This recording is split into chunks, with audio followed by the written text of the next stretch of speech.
ഇന്നത്തെ റെസിപ്പി മത്തനെ കൊണ്ട് നല്ലൊരു പായസമാണ്. മത്തങ്ങ പ്രഥമൻ. ഓണത്തിനൊക്കെ എല്ലാവർക്കും ഉണ്ടാക്കി നോക്കാൻ പറ്റിയ നല്ലൊരു പായസം റെസിപ്പിയാണ്. അപ്പോൾ നമുക്ക് വീഡിയോയിലേക്ക് പോവാം. അതിന് വേണ്ടിയിട്ട് 4 അച്ച് ചെറിയ ശർക്കര, അതായത് ഉണ്ടംപിടി ശർക്കര എല്ലാം എടുത്തത്, ചെറിയ ശർക്കര, ഡാർക്ക് കളറുള്ള ശർക്കര തന്നെ എടുക്കാൻ നോക്കാം കേട്ടോ. അത് 1/2 കപ്പ് വെള്ളത്തിൽ 5 മിനിറ്റ് കുതിർത്തതിന് ശേഷം അടുപ്പത്ത് വെച്ച് കൊടുക്കുകയാണ്. മീഡിയം ഫ്ലെയിമിലിട്ടിട്ട് ഉരുകാൻ വേണ്ടിയിട്ട് അവിടെ വെച്ച് കൊടുക്കുക. ആ സമയം കൊണ്ട് നമുക്ക് ബാക്കി കാര്യങ്ങൾ ചെയ്യാം. ഞാനിത് മത്തന് ചെറുതാക്കി ചോപ്പ് ചെയ്തെടുത്തതാണ്, ചോപ്പറിലിട്ട് ചോപ്പ് ചെയ്തതാണ്. അത് 2 കപ്പാണുള്ളത് കേട്ടോ, ചോപ്പ് ചെയ്തതിന് ശേഷം. ഇനി ഒരു ഉരുളി അടുപ്പത്ത് വെച്ച് അതിലേക്ക് 2 ടീസ്പൂൺ നെയ്യ് ഒഴിച്ച് കൊടുക്കുക. ടീസ്പൂണാണ്, ടേബിൾ സ്പൂൺ അല്ല. ഉരുളിയിലാണ് ചെയ്യുന്നത്. നോൺ സ്റ്റിക്കിലാണെങ്കിൽ അങ്ങനെയും ചെയ്യാം. ഉരുളിയിലാകുമ്പോൾ നന്നായിട്ട് ചൂടായി കഴിഞ്ഞാൽ പിന്നെ ആ ചൂടിൽ തന്നെ നമുക്ക് കാര്യങ്ങളൊക്കെ ചെയ്തെടുക്കാൻ പറ്റും.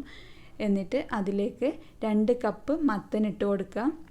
നമ്മൾ നേരത്തെ ഗ്രേറ്റ് ചെയ്ത് റെഡിയാക്കി വെച്ച മത്തൻ ഇട്ട് കൊടുക്കുക. അത് നിങ്ങൾ ഓരോരുത്തർ സൗകര്യം പോലെ ചെയ്യുക. ഗ്രേറ്റ് ചെയ്യുന്നത് കത്തി കൊണ്ട് ചെറുതാക്കി മുറിച്ചെടുക്കണമെങ്കിൽ അങ്ങനെ ചെയ്യുക. ചോപ്പറിലിടണമെങ്കിൽ ചോപ്പ് ചെയ്തെടുക്കുക, അല്ലെങ്കിൽ ബ്ലേഡ് വെച്ചിട്ട് ഒന്നങ്ങ് ഇതാക്കി എടുക്കുകയും ചെയ്യുക കേട്ടോ. എന്നിട്ട് അടച്ച് വെച്ചിട്ട് ചെറിയ തീയിലിട്ടിട്ട് ഒരു 15 മുതൽ 20 മിനിറ്റ് വരെയാണ് എനിക്ക് കുക്ക് ചെയ്യാൻ വേണ്ടിയിട്ട് എടുത്ത സമയം.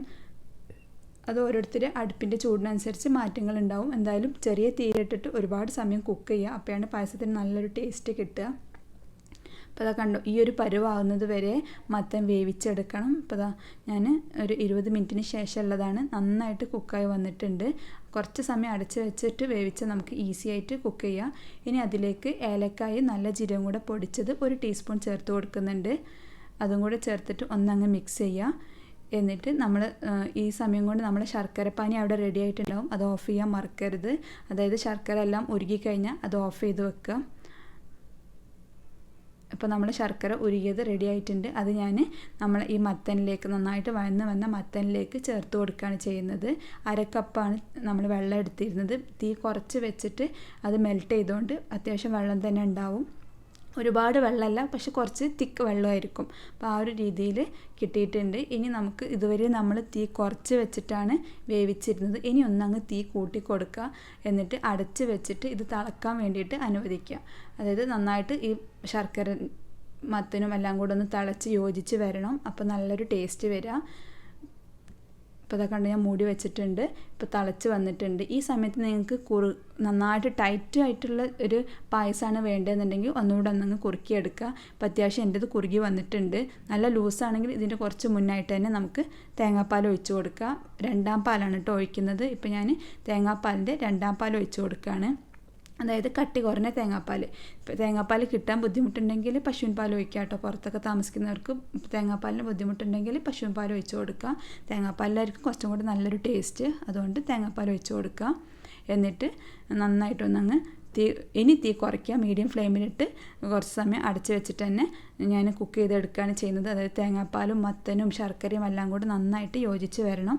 തീ കുറച്ച് വെച്ചിട്ട് അവിടെ കിടന്ന് ഒന്നങ്ങ് കുറുവിക്കോട്ടെ. അപ്പോൾ അത് നന്നായിട്ട് കുറുകി വന്നിട്ടുണ്ട്.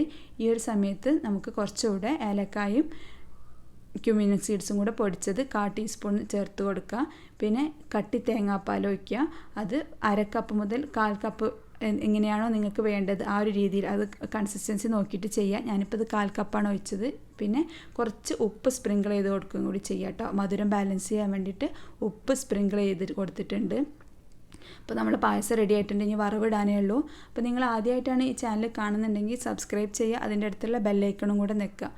പിന്നെ പായസം ഉണ്ടാക്കുമ്പോൾ പ്രത്യേകം പറയാനുള്ള ഒരു കാര്യം എന്ന് പറഞ്ഞാൽ തീ കുറച്ച് വെച്ചിട്ട് കുറച്ചധികം സമയം തന്നെ കുക്ക് ചെയ്തെടുക്കുക. അപ്പോഴാണ് നല്ല പായസം നമുക്ക് കിട്ടുക. ഇനി വറവിടാൻ തുടങ്ങുക. അതിന് വേണ്ടിയിട്ട് 1 ടീസ്പൂൺ നെയ്യ് ഒഴിച്ച് കൊടുത്തിട്ടുണ്ട്. അതിലേക്ക് കുറച്ച് അണ്ടിപ്പരിപ്പും കൂടെ ഇട്ടിട്ടുണ്ട്. മുന്തിരി വേണമെങ്കിൽ ഇടാം, പക്ഷെ ഞാൻ മുന്തിരി ഇട്ടിട്ടില്ല. അണ്ടിപ്പരിപ്പും കൂടെ ഇട്ടിട്ട് നന്നായിട്ട് ഒന്ന് ചെറിയ തീയിൽ വെച്ചിട്ട് സോട്ട് ചെയ്തെടുക്കുക. അപ്പം അധികം തീ പെട്ടെന്ന് കൂടിക്കഴിഞ്ഞാൽ പെട്ടെന്ന് കരിഞ്ഞു പോകും. തീ കുറച്ച് വെച്ചിട്ട് സോട്ട് ചെയ്തിട്ട് അണ്ടിപ്പരിപ്പ് അതിലേക്ക് ഇട്ട് കൊടുക്കുകയാണ് ചെയ്യുന്നത്. എന്നിട്ട് തിരിച്ച് നമ്മൾ നെയ്യ് ഒഴിച്ച് അതേ പാത്രത്തിലേക്ക് തന്നെ ഒഴിക്കുക. അപ്പോൾ അതിൽ നല്ലൊരു സൗണ്ടും നല്ലൊരു മണമൊക്കെ വരും. ഇപ്പോൾ പായസത്തിൻ്റെ മണം ഇവിടെയൊക്കെ റൂം ഫുള്ളായിട്ട് വന്നിട്ടുണ്ട്. ഇനി കുറച്ച് സമയം അടച്ച് വെച്ചിട്ട് കുറച്ച് കഴിഞ്ഞിട്ട് സെർവ് ചെയ്യുക. കുറച്ച് തണുത്തതിന് ശേഷമാണ് പായസം നല്ല ടേസ്റ്റ് ഉണ്ടാവുക. അപ്പോൾ എല്ലാവരും ട്രൈ ചെയ്ത് നോക്കുക. Thanks for watching.